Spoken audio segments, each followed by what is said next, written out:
ago.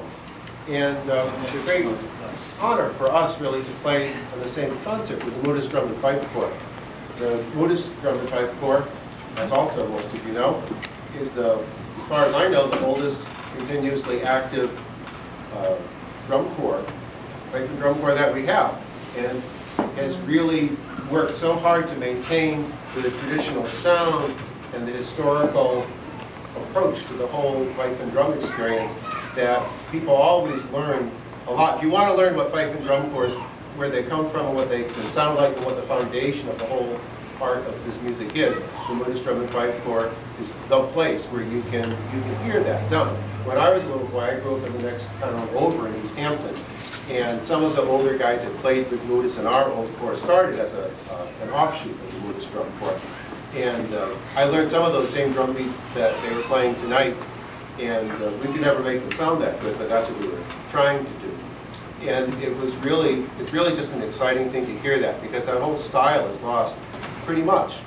And they work so hard decade after decade to keep that going, and I think it's well, I love it. It's a beautiful thing. I like it so much that I just wrote a book called Connecticut's Fife and Drum Tradition that Wesleyan just published. And I'm not really, I'd be embarrassed if please don't buy this book, all right? I make you feel bad. I'm not trying to, but on the cover of the book, we put the Buddhist Drum and Fife Corps, because I think that's the best example of what Connecticut Fife and Drum Corps traditions is really about. So it's really great to hear a whole concert where we can hear a greater variety of your pieces than we often get to hear at a muster where we just hear one or two. But nevertheless, it's our turn to play now, so we have to do our music too. So our music is a little bit different in a variety of ways. But one of the most obvious or easiest ways to understand that difference is that the Buddhist tradition, what they're doing, is really based, so far as I know, and I'm not trying to speak for them, this is my understanding, that their music is largely based on the very earliest days of our republic. It might go back farther than that, but we have very accurate knowledge that their whole style is based on the militia music that was taking place really early, who knows how old it is, at least in the 1790s, at least at that point. And at that point, that slow tempo and the big drums that they played, that was the normal sound in the militia music.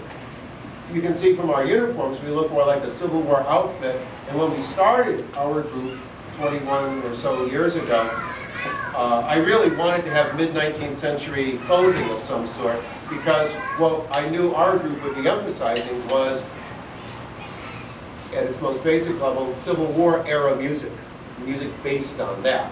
And things changed a lot. By the time of the Civil War, the basic marching tempo had moved up quite a bit to what's called the quick step. The common time step is slow 75 to 90 beats a minute. The quick step is around 110 beats a minute. Most of our music is around quick step tempo.